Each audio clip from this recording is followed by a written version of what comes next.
In today's tutorial, I'm going to show you guys how to hopefully resolve the issue where you're getting an issue accessing web pages and it says that you cannot connect to the primary DNS server. So hopefully this should be a pretty straightforward tutorial, and without further ado, let's jump right into it. So we're going to begin by opening up the start button just by left clicking on it one time and just type in CMD into the start menu. You want to locate the best match, just right click on it and then left click on Run as Administrator. If you receive a user account control window, left click on Yes.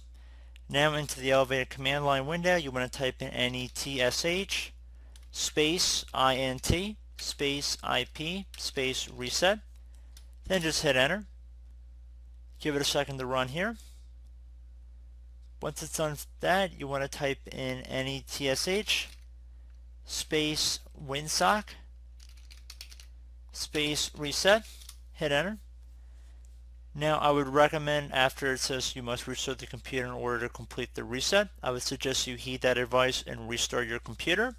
Now if you do restart your computer and that has not resolved the issue, there is one further thing I would recommend trying, and that would be to go and head over to the wireless icon or the Ethernet icon down the bottom right corner of your screen.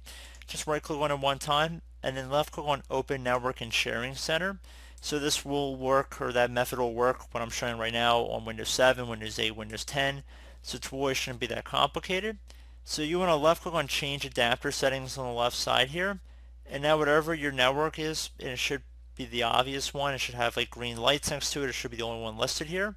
Right click on it and then left click on Properties. So now once all the properties have shown up here, underneath Internet Protocol version 4, you want to just left click on that one time here and then left click on Properties. So in this area right here, you want to select Obtain an IP address automatically. So make sure it's set to automatic for both and left click on OK. Click Close, and again I would still suggest restarting your computer, and also try a different web browser as well.